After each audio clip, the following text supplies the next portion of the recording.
Kita mulai, Bunda. Assalamualaikum warahmatullahi wabarakatuh. Selamat siang semuanya. Salam sehat dan semangat selalu untuk kita semuanya. Yang saya hormati dan saya banggakan Bunda-Bunda dari 82 baru 71 yang masuk pada sudah lebih dari 10 menit ya. Bunda PJ tolong di screenshot yang sudah hadir sampai sekarang yang tepat waktu biar terapresiasi, yang lain yang terlambat juga tidak mendapat perlakuan yang sama begitu. Atau siapa yang boleh meminta tolong untuk di screenshotkan, nanti boleh kirim di Japri di PJ-nya seperti itu. Kita lanjutkan materi kita. Kemarin waktu asinkronus saya sudah meminta teman-teman untuk mencermati bab 3 ya di buku pedoman asesmen dan pembelajaran, betul? Sudah dibaca? Sudah, Bu.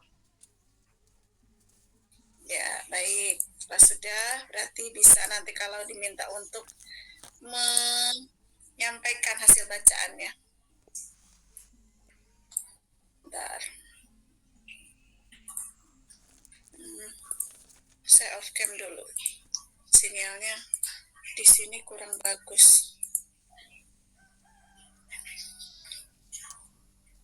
Mulai pekan ini kita sudah akan langsung berpraktek ya nanti ya pekan depan misalnya ini kita ngambil ininya saja dulu, membahas mengenai konsep-konsep dalam penyusunan perencanaan pembelajaran ya. Kemarin ini ya mana nih, nah kemarin ini ya bab 3 ya, bab 3. Tapi ini kan juga umum sekali, sepertinya saya akan mengajak Bunda langsung di yang buku saku di kelas dasar saja, biar itu semuanya bisa saling terkait gitu ya. Nah ini menganalisis capaian pembelajaran ya untuk menganalisis ya capaian pembelajaran, kemudian nanti dari capaian pembelajaran itu nanti bisa diturunkan ke dalam tujuan pembelajaran beserta alurnya, sehingga nanti dari tujuan itulah kita nanti bisa menetapkan tujuan pembelajaran yang akan dipilih di dalam RPP kita atau dalam modul ajar kita itu, kemudian nanti yang juga berefek pada asesmennya gitu.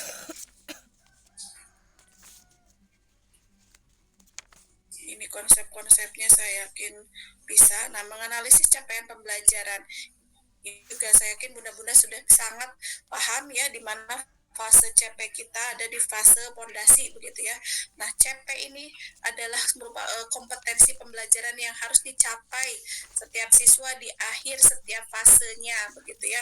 Nah, setiap fase PAUD itu kurang lebih ketika diusiakan menjadi fase di usia 3 sampai 6 tahun begitu. Rumusan kompetensi pada capaian pembelajaran ya dapat menggunakan taksonomi. Sekarang nih kalau di pendekatan pembelajaran pakainya taksonomi Solo. Kalau dulu kita mengenalnya taksonomi Bloom ya, gitu, yang mulai dari memahami, mengenal, mengingat, memahami, menganalisis, mengaplikasi, mengevaluasi sampai mengkreasi. Nah, ya sekarang yang taksonomi Solo sebetulnya juga tidak jauh berbeda, ada di menganalisis, memahami, merefleksi. Nah, seperti itu ya. Nah, ini capaian atau catatan penting ketika memahami CP ya bagi usia dini. Ini tetap ya, aspek perkembangan tetap masuk begitu. Ada nilai agama, akhlak mulia, ada fisik motorik juga tetap ada, kognitif, sosial, emosi, bahasa, dan nilai Pancasila juga ada ya. Nah, kesemuanya aspek itu dilebur ke dalam 3 elemen utama. Jadi ada nilai itu nilai agama budi pekerti, jati diri, literasi ya, kemudian rekayasa seni, teknologi, kemudian numerasi begitu. Itu dileburnya. Kemudian di sini ya, karena CP untuk dicapai di akhir partisipasi anak di satuan PAUD, sehingga pembelajarannya tidak perlu dikunci menjadi capaian per usia. Nah, maka sekarang kan tidak ada CP usia 3-4 tahun, tidak ada CP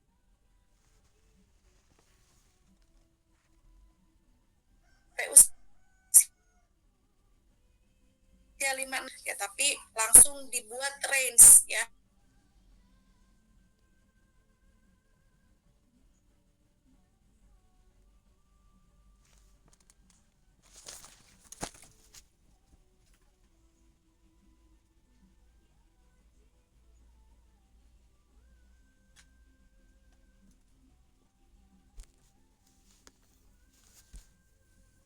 dibuat tiga elemennya yang tadi, nilai agama budi pekerti, jadi jangan sampai keliru dan disingkatnya ya.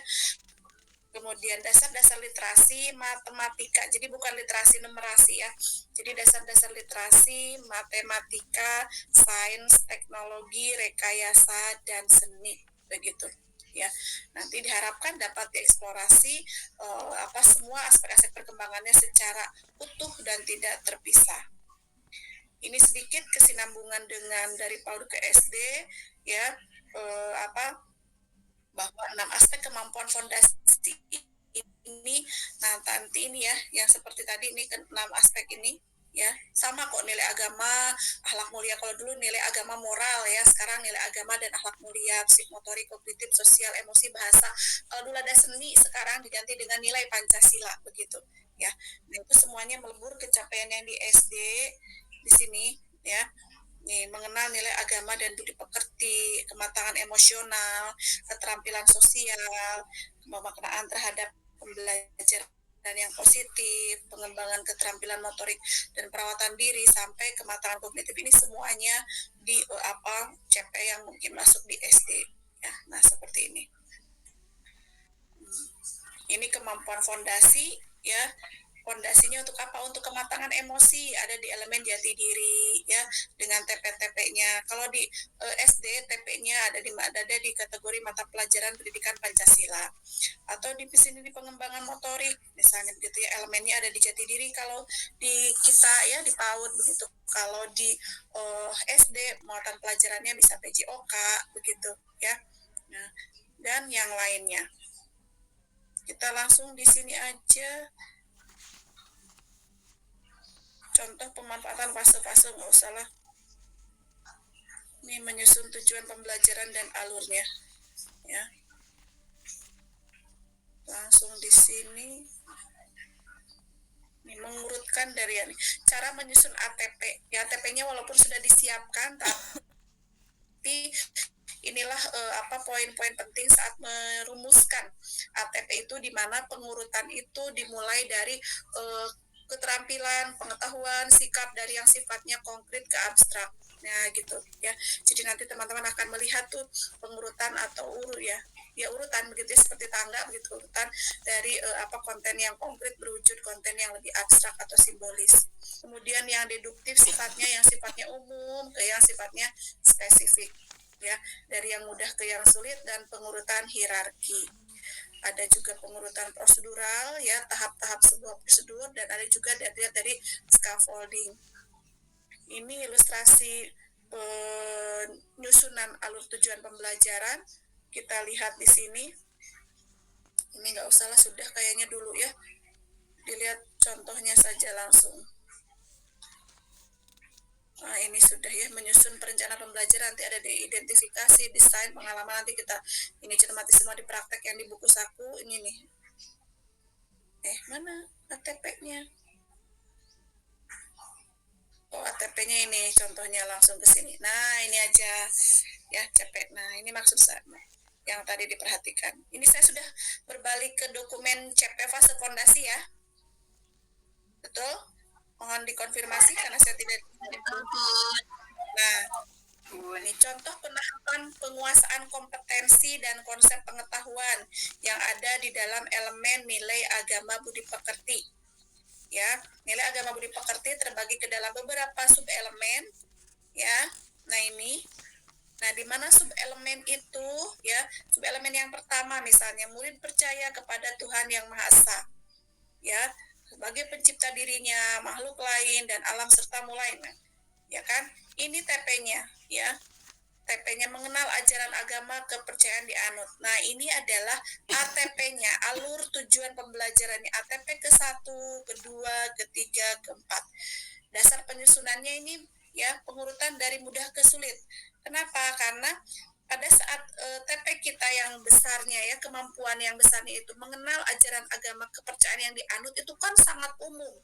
Maka kita akan runutkan, akan kita turunkan ke kemampuan yang dari mulai awal ke kemampuan sampai mengerucut ke kemampuan mengenal ajaran agama kepercayaan yang dianut ini. Misalnya yang pertama nih, ya, pengurutan dari yang mudahnya, murid mengenal nama Tuhannya sesuai dengan agama yang dianutnya.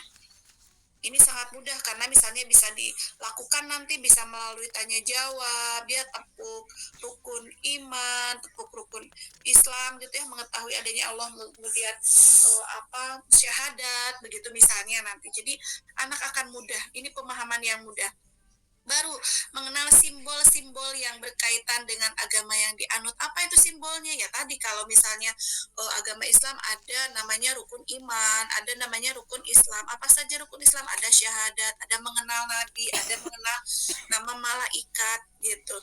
Ya, ada lagi konsep syahadat, sholat, puasa. Nah, seperti itu konsep-konsep yang berkaitan simbol. Ya. Kemudian di alur berikutnya, murid membedakan kegiatan ibadah.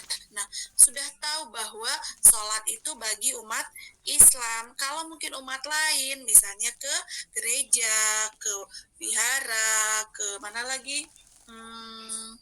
Mana bun? Ke kuil. Nah, misalnya begitu ya. Ya, silakan begitu sesuai dengan agamanya ya. Nah, baru di level terakhir, anggap seperti level begitu ya pengurutan tuh. Murid dapat menerapkan ajaran-ajaran agama dalam kehidupan sehari-hari. Ya, gitu. Ya misalnya seperti salim, ya, mengucapkan salam, itu kan nilai-nilai ajaran dalam kehidupan sehari-hari. Infak kalau yang hari tiap Jumat misalnya seperti itu.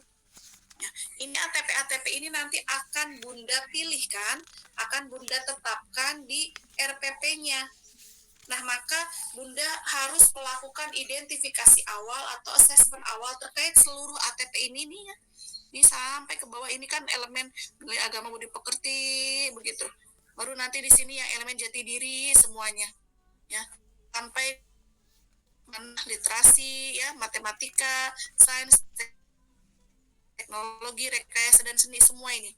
Nah, pada akhirnya Bunda nanti akan mencermati terlebih dahulu. Di awal tahun ajaran, Bunda mencermati.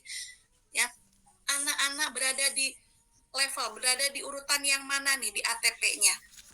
Gitu. Oh, mayoritas sudah ada di, ini sudah terpenuhi semua nih di urutan yang ke-1, baik itu nilai agama, jati diri, tadi ya, literasi, matematika, rekayasa, seni, dan teknologinya, begitu. Maka kita akan mulai menyusun misalnya TP minggu pertama di sini. Tapi bisa jadi ya untuk TP yang di sini mengenal ragam emosi ya tetap ada di sini saja biar anak belum paham kok ya beragam emosi. Ada anak yang misalnya ketika dia mengalami sesuatu ya kok datar-datar aja, nggak ada tuh reaksi emosinya misalnya begitu ya. Nah, atau mungkin mengekspresikan emosi semua di tahap ini dulu semuanya, baru nanti pekan depan kita cermati lagi udah bisa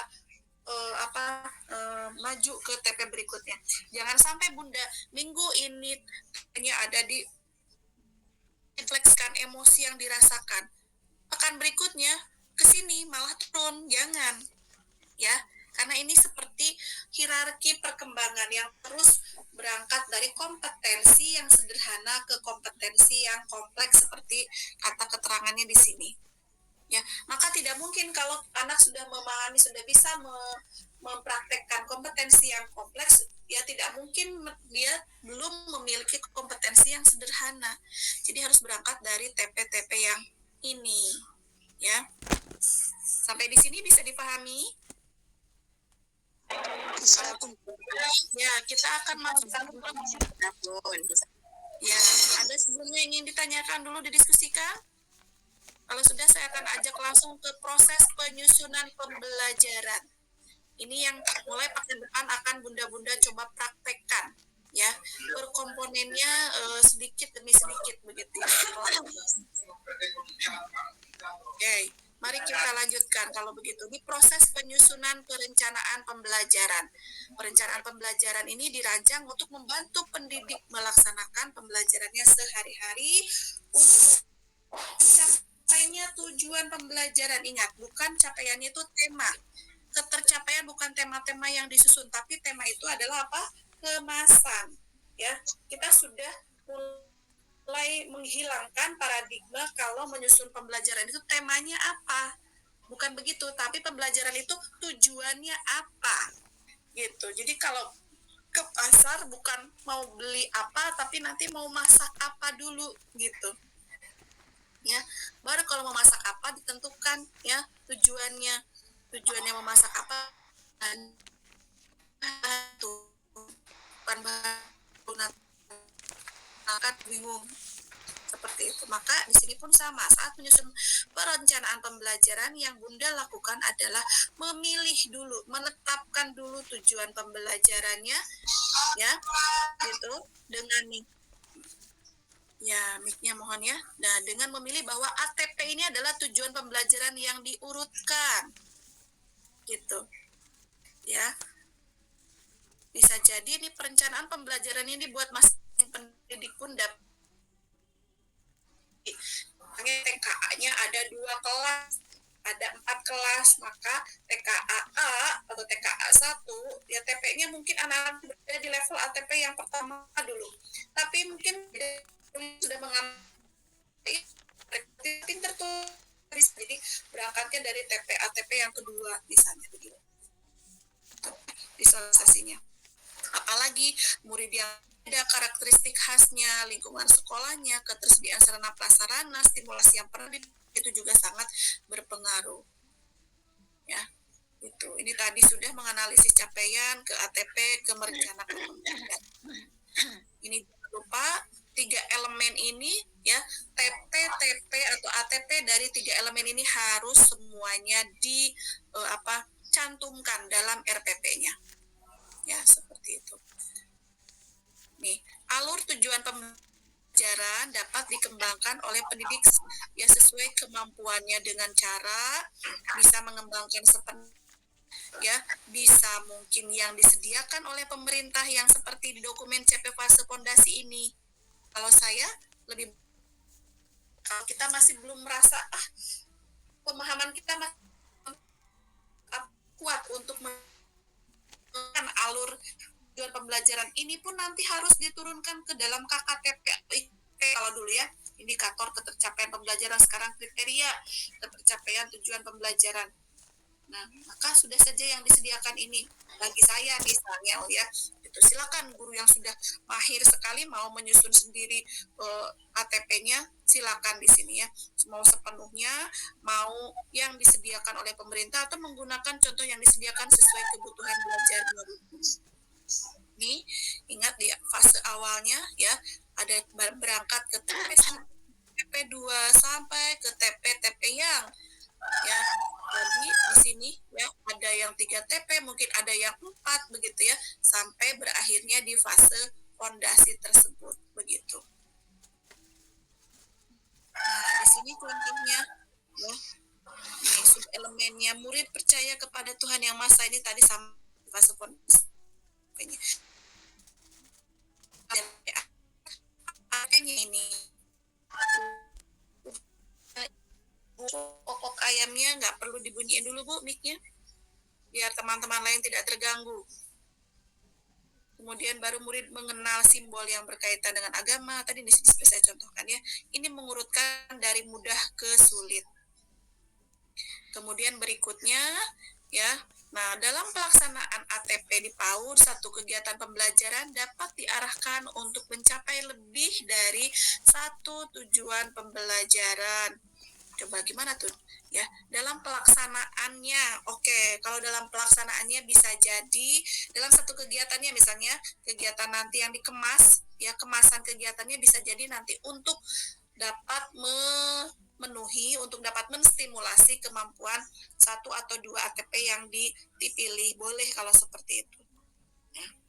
Ini oleh karena itu dalam menentukan tujuan pembelajaran yang diterapkan, nah pendidik perlu menyesuaikan dengan hasil asesmen awal. Nah, ya. Ini sekarang PR-nya bunda-bunda. Sekarang bunda-bunda ini harus melakukan asesmen awal meskipun tidak menggunakan tes formal. Tapi saya yakin yang kalau tadi ada yang mengikuti mata kuliah asesmen ya ya, saya yakin bunda-bunda sudah hafal, sudah kenal dengan anak masing-masing anak-anaknya. Jadi tahu posisi awal anak, kemampuan masing-masing tiap TP itu di mana posisinya.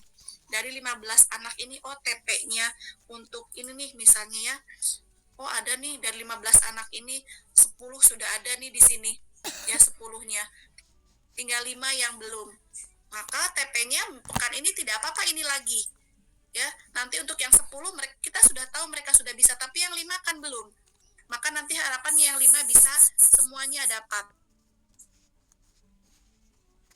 Maka minggu depan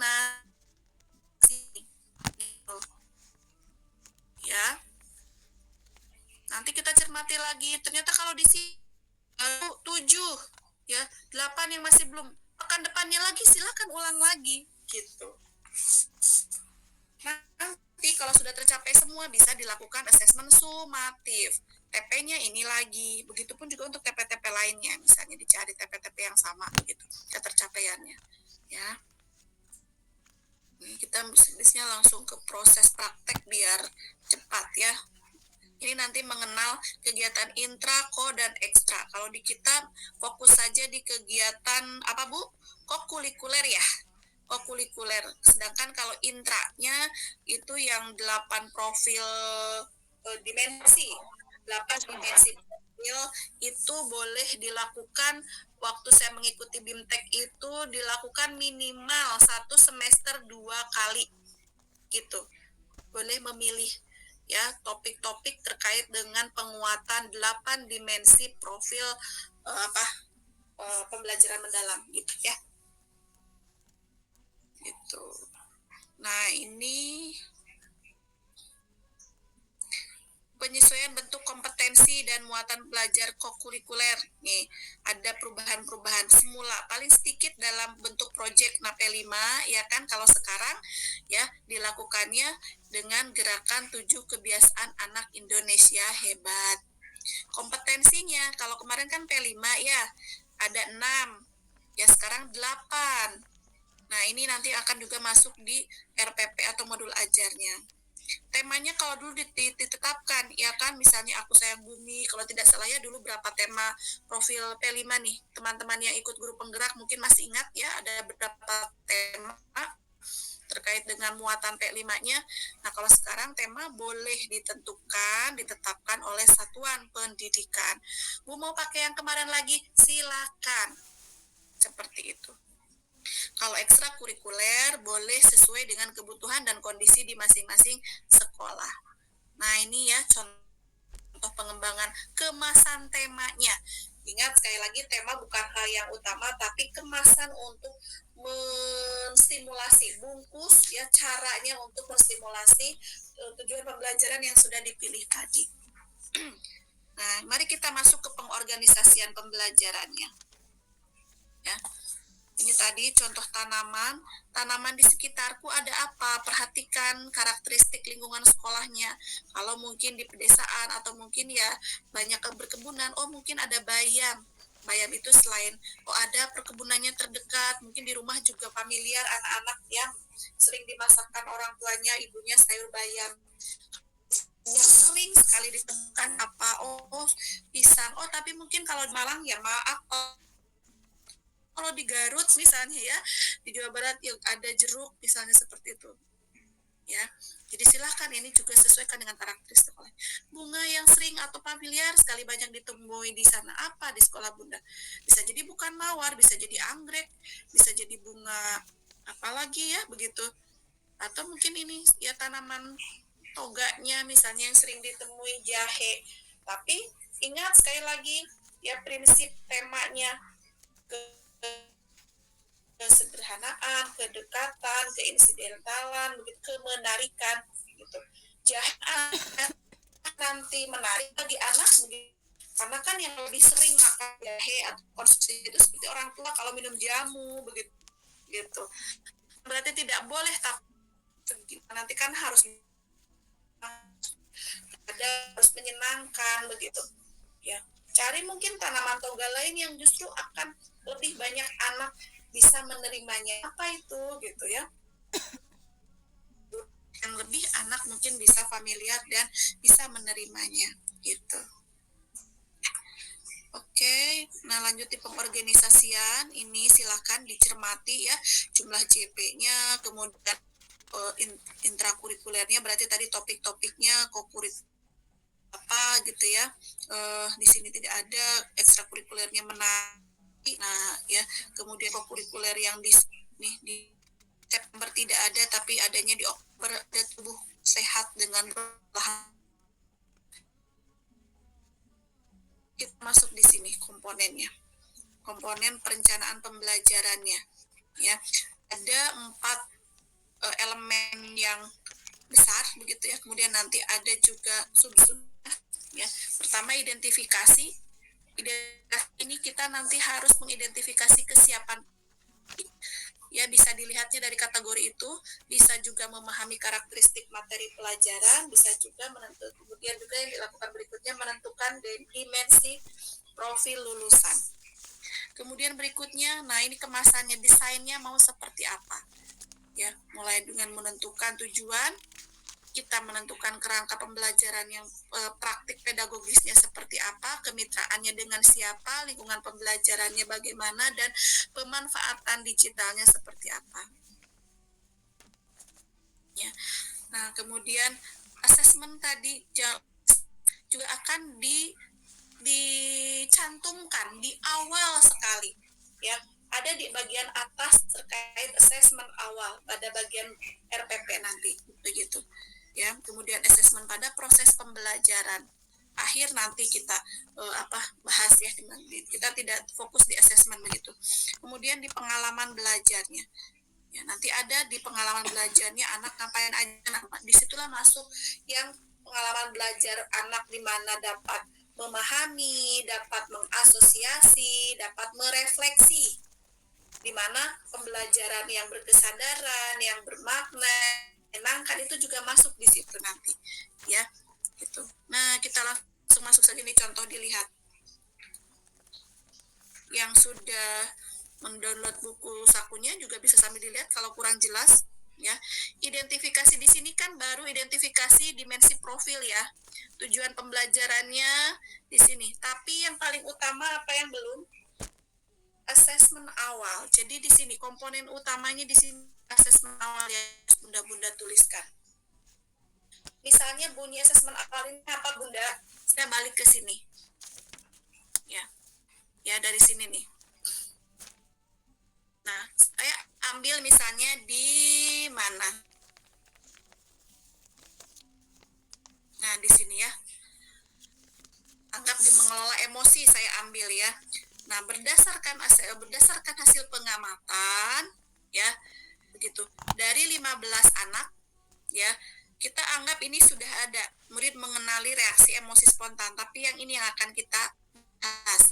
Misalnya kita menganggap 9 atau boleh 11 dari 15 anak masih belum dapat menghubungkan emosi dengan penyebab dan cara meresponnya. Karena kenapa kita ambil ini? Karena kok kita lihat banyak anak-anak ini yang tadi tiba-tiba ngerebut mainannya atau mukul tanpa sebab, misalnya gitu. Itu kan menghubungkan emosi dengan penyebabnya, ya kan? Jadi tahu kenapa misalnya kok marah itu yang ya, tapi kenapa kok harus marah? Kenapa kok kita tuh berempati dengan teman lain? Jadi kalau ada yang jatuh kok diem ya. Nah, kita tuh anak-anak tuh belum bisa tuh menghubungkan reaksi emosi harusnya gitu ya. Pada saat ada teman yang jatuh, teman yang kehilangan, teman yang butuh bantuan, itu kan respon membantu. Nah, berarti ada di sini menghubungkan emosi dengan penyebab dan cara meresponnya misalnya. Nah, maka asesmen awalnya kita nanti bisa kita bunyikan 9 atau 11 dari 15 anak masih belum dapat menghubungkan emosi dengan penyebab terjadinya. Ya, tiba-tiba itu nangis misalnya gitu ya, padahal misalnya dia sendiri tuh yang merebut mainannya, misalnya seperti itu. Ya, atau masih banyak anak yang lain yang mengganggu temannya, ketika dilaporkan nangis misalnya seperti itu. Ya. Atau ya tadi mukul tanpa sebab, nah gitu ya. Gitu. Nah di sini, jadi berangkat dari pemahaman awalnya dulu, atau juga bisa teman-teman menuliskan kesiapannya, ya, cari di sini mana lagi TP-nya. Nah, ya, lebih numerik itu akan sangat lebih bagus. Tadi dengan numerik itu misalnya apa? Ketika menyebutkan total pengamatan murid Bunda di kelas berapa? 15, 14, 16 misalnya. Ya. Bunda kan bisa mengamati pengamatan awal, oh dari 16 TP ini nih, interaksi sosial sederhana ada kok. Tapi setengahnya banyak yang belum, artinya misalnya TKA kan masih belum banyak yang mau berteman, ya belum muncul nyapa duluan temannya. Maka teman-teman ini ya TKA misalnya di minggu kedua gitu ya, masih banyak anak, berapa persen, 70% yang belum bisa melakukan interaksi sosial secara sederhana, artinya mereka masih diem sendiri aja gitu. Kalau diajak baru gabung, nah belum berinisiatif untuk itu, kan boleh pilih ini ya. Nah maka tadi di sini ya, di bagian kosong ini diisi identitas atau kesiapan awalnya. Kemudian disusunnya apa ya, tujuan pembelajarannya, ingat dipilih, ditetapkan dari 3 elemen ya. 3 elemen yang berbeda ya TP-nya. Misalnya TP nilai agama budi pekerti 1 ya, TP jati dirinya 1, literasi, matematika, rekayasa seni dan teknologinya 2 misalnya, untuk 1 minggu ini. Itu saja dulu. Nah, pilih. Lalu kaitkan ya untuk TP ini nih misalnya ya. Coba teman-teman persani dengan 8 dimensi profil lulusannya.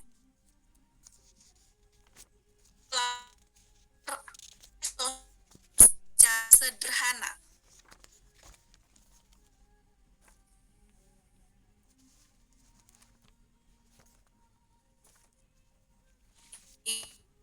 Ingat di sini ya.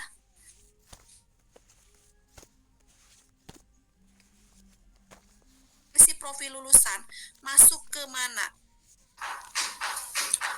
Komunikasi Bunda. 2, 3, 4, 5. Yang ke 8. 5 atau 8. Ada yang 8-nya? 8 Bunda yang komunikasi. Yang lainnya 8 komunikasi. Kita cermati kembali. Melakukan interaksi sosial dengan sederhana. Di sini kaitannya apa nih? Membangun hubungan sosial yang sehat. Berarti kaitannya sosial itu dengan aspek sosial ya. Nah, cermati lagi yang lebih mengarah ke sosial itu yang mana? Nah, kolaborasi pun cocok. Kolaborasi. Sekilas Bunda tadi menebaknya komunikasi karena ada interaksi. Tapi jangan lupa konteks konteksnya komunikasinya tadi anak di sini adalah di fase apa nih? Jati diri. Sosial. Ya benar kan? Iya, sosial ini. Maka sosial itu erat kaitannya dengan kolaborasi. Ya. Jadi konteksnya interaksinya mungkin di sini ya, pasti nanti ada komunikasi nih, tapi ingat di sini payung besarnya. Nah,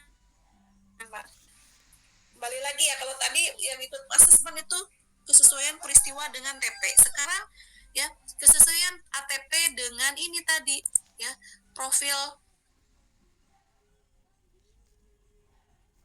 juga keahlian ya, kejelian, bukan kejelian. Mungkin kita cermati kalau nanti di literasi ya misalnya, nah di sini ya di literasi menunjukkan ketertarikan terhadap gambar. Ada di mana nih? Ya, coba gambar itu apa nanti fasenya ke sini? Menunjukkan kreativitas, berbagai cara.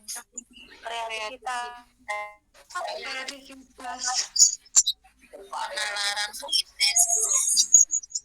ketertarikan. Sebentar. Ingat, ini ada di kreativitas. Ini ada Ya, sebentar ya. Boleh di-mute lagi. Ingat yang menjadi catatan penting buat Bunda, perhatikan elemennya apa. Elemen-elemen itu tadi kan, ingat, kembali ke aspek perkembangan lagi. Ya, 3 elemen tadi kan terintegrasi aspek-aspek perkembangan tadi, nilai moral, nilai agama, agama dan akhlak mulia, ya, itu masuk ke nilai elemennya nilai agama budi pekerti, ya, fisik motorik, kemudian sosial masuk ke jati diri. Nah, Bunda mencermati di situnya. Ini ya, minat terhadap teks ini kan kaitannya ke literasi ya. Benar tidak? Ya. Literasi. Masuknya di sini.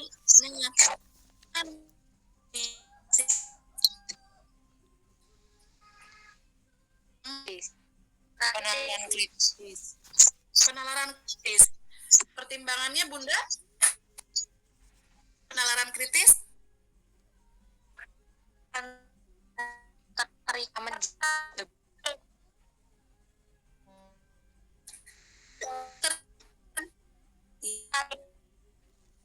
Ya, sudah minatnya. Ya, menunjukkan minatnya. Kalau sudah menunjukkan minatnya, dia baca tuh gambarnya walaupun belum bisa. Ya kan? Begitu? Nah, maka betulkah di kritis, apakah di kreativitas, apakah di komunikasi? Nah, konteksnya nanti sebetulnya Bunda yang meresapi, ya, meresapi dengan sekali, dengan hati-hati sekali. Ini kasusnya mau ke arah mana? Gitu. Kalau saya menunjukkan misalnya tadi ketertarikan, ya ini nih, terhadap gambar, kita cek arah kesininya nih. Kan hasil akhirnya murid menunjukkan ketertarikan terhadap teks dengan berbagai cara. Kalau dengan berbagai cara itu masuknya di mana? Kreatif, Bunda. Nah, kreativitas. Ya, jadi kalau Bunda bingung, ya kalau Bunda bingung, lihat arah akhirnya kemana. Misalnya ATP-nya Bunda masih di ATP ini, lihat ke sini kemana, gitu. Kalau ini misalnya sama-sama literasi, tapi di sini murid memahami makna dari kata sederhana, kira-kira maksudnya kemana? Kalau di sini komunikasi, ya. Komunikasi. Jadi meskipun ada di elemen literasi, tapi kalau di dimensi profil lulusannya bisa jadi ini masuk di kreativitas, ini masuk di komunikasi. Ini juga apalagi terutama komunikasi misalnya gitu. Tapi tadi membangun hubungan yang sehat tadi, ya, kesannya kayaknya komunikasi, padahal membangun ya tadi interaksi sederhana. Oh, itu kolaborasi ternyata gitu. Nah, ini saja, nanti kita akan latihan ini pekan depan. Ini dulu aja deh. Pertama, menyusun asesmen awal, kedua, menyusun tujuan pembelajaran, ketiganya menceklis. Ya, itu baru satu tujuan pembelajaran. Nah, tadi kan ada misalnya ada 5 tujuan dimensi mana? Bisa jadi 2 tujuan pembelajaran misalnya nilai jati diri dan literasi, tapi sama-sama ke kreativitas gitu. Jadi yang dicentangnya hanya 1 kreativitas gitu maksudnya ya. Jadi walaupun tujuan pembelajarannya 5, ya ketika menceklis dimensi profil lulusan bisa hanya 3, karena bisa jadi yang 3 masuk di 1 dimensi profil lulusan. Paham Bu begitu maksudnya? Tapi masih belum. Iya, paham Bu. Kemarin karena belum terbiasa aja Bu. Ya, gimana? Karena sebenarnya kan yang pakai dulu tuh RPPH nggak model ini, jadi ada bingung kan. Makanya saya kemarin pada saat asinkronus saja yang memintanya hanya baca CP misalnya. Yaitu harapannya Bunda betul-betul dibaca tuh ya dibaca. Jangan sekilas, karena ini menjadi kunci Bunda untuk menentukan tujuan pembelajaran. Ya, sudah tutup tuh KD-KD yang kemarin sudah, kalau memang di sekolahnya sudah tidak lagi menggunakan kurikulum itu. Tutup. Kita sudah ada di sini. Ya, di CP dan di TP. izin Bu Mila 1 hari berapa DPL? Bukan per hari ya Bun, RPP itu kan yang bisa menentukan, Bunda sendiri mau menentukan apa RPP-nya untuk berapa lama? Misal untuk 1 minggu boleh, 1 pekan, 2 minggu juga boleh. Nah berarti ya DPL yang kita centang itu ya untuk kurun waktu sesuai dengan modul ajar tersebut, begitu, sesuai dengan RPP-nya gitu. Misalnya RPP-nya untuk 2 minggu, maka DPL yang dicentang itu juga untuk 2 minggu itu. Itu ya Bun?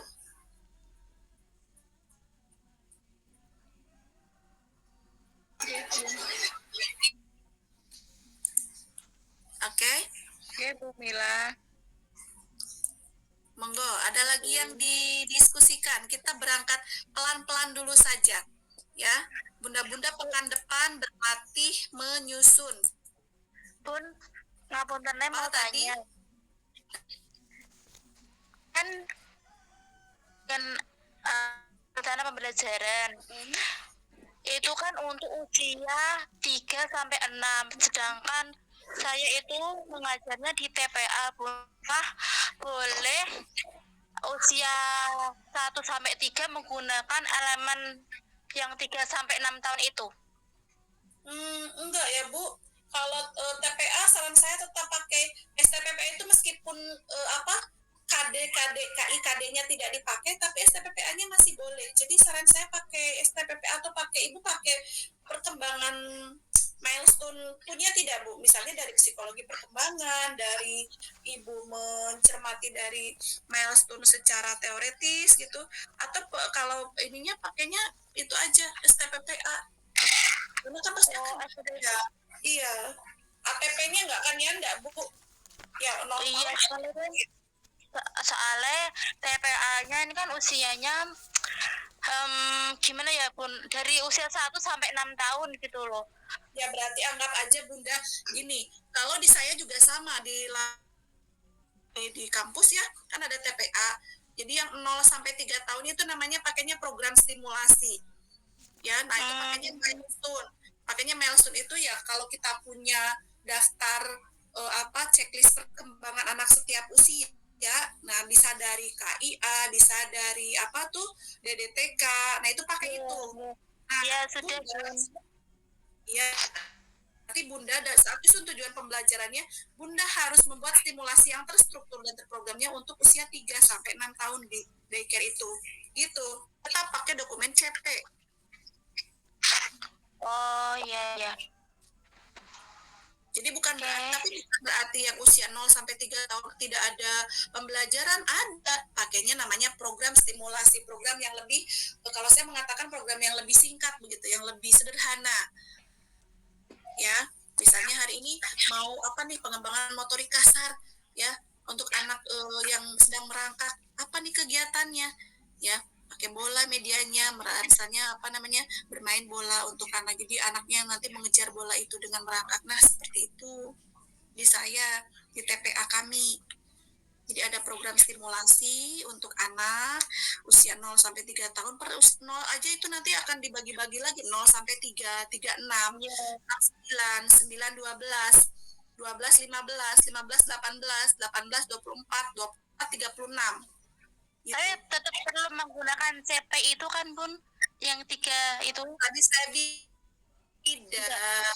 Oh ya udah, kadang bingung. Makasih Bunda. Baru kalau untuk stimulasi untuk 6 tahun pakai dokumen CP itu. Oh iya. Seperti pembelajaran lainnya begitu ya. Ya, makasih Bunda. Ya, jadi seperti itu, saya kuatkan kembali, teman-teman akan berlatih Bunda-bunda.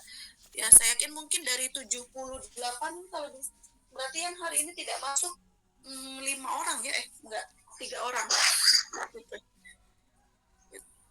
Akan berlatih menyusun asesmen awal, kesiapannya, Bunda boleh potret ya, dari tujuan pembelajaran yang akan berarti Bu, misalnya, kalau tujuan pembelajarannya 5, asesmen awalnya juga 5 aspek itu ya.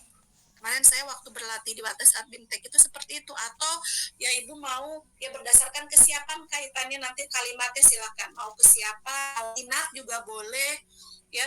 Jadi untuk menyusun, tapi untuk lebih awalnya ya langkah awal menurut saya akan lebih kuat ketika bunda-bunda menyusun tujuan pembelajaran berdasarkan asesmen awal. Ada juga berdasarkan kesiapan, ada juga berdasarkan minat ya gitu. Minatnya misalnya di minat anak ini kemarin waktu diajak jalan-jalan ke sawah itu kok seneng banget lihat lihat tanaman-tanaman di sawahnya, di pematangnya gitu, lihat rumputnya. Nah maka berkaitan dengan itu ya, TP-TP apa yang berkaitan ketika nanti akan diajak ke sawah lagi atau dengan topik lagi lainnya gitu. Nah, itu juga boleh. Tapi saran saya ingin untuk tugas ini besok Bunda berangkat dari asesmen awal. Contoh kalimatnya seperti tadi, 9 dari 10 anak ya itu yang masih belum memiliki kemampuan ini gitu. Atau Bunda masih merasa kemampuan dalam ininya masih dalam motorik halus nih. Ya misalnya 9 dari 10 anak masih kaku dalam memegang gunting. Nah, dan apalagi misalnya gitu ya, maka tujuan pembelajarannya apa nanti yang terkait motorik halus, taktilnya, nah itu boleh dipilih gitu ya. Sampai di sini Bunda ya. Jadi pekan depan Bunda-Bunda membuat asesmen awal, menyusun tujuan pembelajaran, dan menceklis dimensi profil lulusan yang sesuai begitu. Baik, sampai di sini sudah kurang 5 menit ternyata ya. Cukup saya pikir kalau tidak ada yang ditanyakan. Nanti pekan depan saya siapkan formatnya, nanti Bunda-Bunda tinggal mengisi. Ya, baik, sudah cukup? Iya, sama-sama. Semoga sedikit atau banyak kita bermanfaat. Nanti perlahan saja, nanti kalau sudah benar kita masuk ke praktik pedagogis, kemitraan yang terlibat, begitu. Ya, jadi untuk membuat satu perencanaan saja memang ya kalau memang harus betul-betul difokuskan dan berlatih dengan baik itu ya membutuhkan waktu begitu. Jadi nggak hanya asal nyomot begitu ya. Oh, itu teman-teman, terima kasih semuanya. Sudah saatnya bunda-bunda masak untuk keluarga ya, istirahat, isoma, silakan lanjut dulu. Nanti kita bertemu lagi kalau masih ada mata kuliah dengan saya jam 1 dan jam 2 ya. Masih akan konser begitu. Terima kasih. Selamat isoma. Assalamualaikum warahmatullahi wabarakatuh. Waalaikumsalam.